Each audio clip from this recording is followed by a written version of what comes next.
Det er fandme et vildt følelse.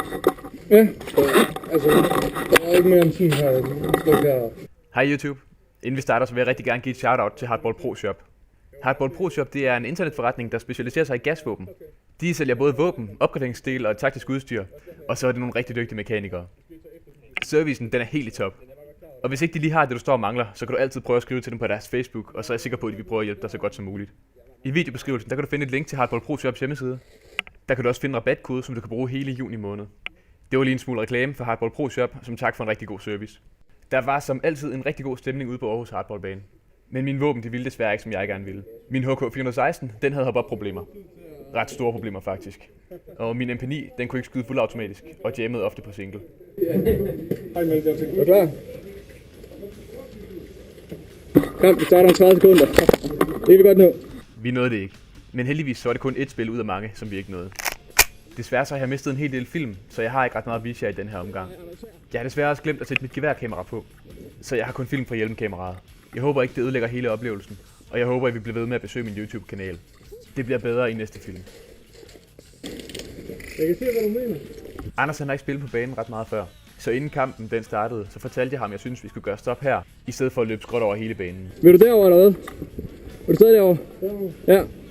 Anders er min rigtig gode kammerat. Det her er vores første forsøg på at spille som et tomandshold, og vores teknik og samarbejde halter en hel del. Men som man siger, øvelse gør mester, og vi skal helt sikkert øve en hel masse. Hey.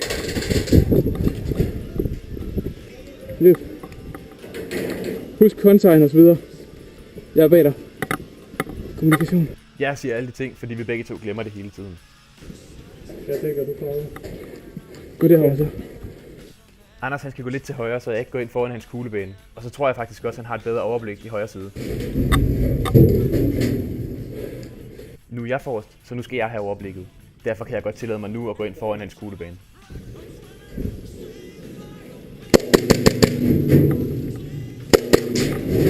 Som nævnt i min sidste film, så synes jeg, at den her container den er alt for åben. Beklager knirkelydene fra mit kamera. Jeg prøver at se, om jeg kan fikse det til næste gang. Jeg er egentlig ikke nervøs for at støde på ham, som jeg skød efter før. For selvom vores teamwork det halter, så ved jeg, at Anders han dækker mig.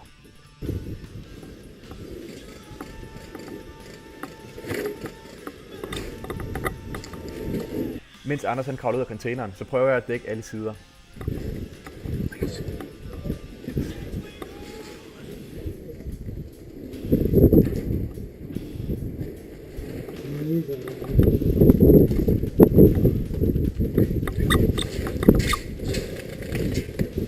Vi besluttede os for at gå udenom containeren, fordi vi tror, det er det, modstanderen mindst forventer.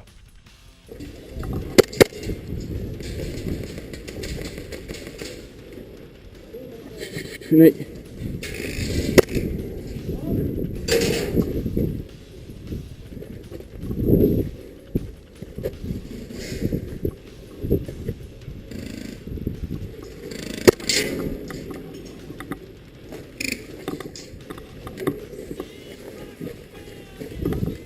I kan måske godt fornemme det, men jeg har taget lederrollen lidt i vores tomandsgruppe.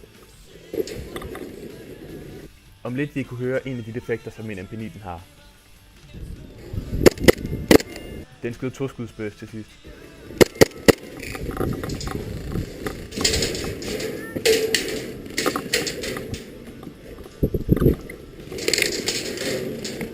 Ja, ramt. Det er fedt. Det var det gameplay-video, som jeg havde for i dag. Hardball Pro Shop, de havde fundet en defekt i bolden på min MP9, så jeg bestilte en CKB-bold og forsøgte selv at sætte den i. Problemet var, at de to tapper, som skulle holde nozzlefjederne, de var begge knækket. Udover det, så var der en revne i stempelringen, og nozzlet det var flækket. At skifte bolden, det er heldigvis en simpel proces, så jeg kom smertefrit igennem det. Da det blæser udenfor, så tester jeg ikke præcisionen i den her film.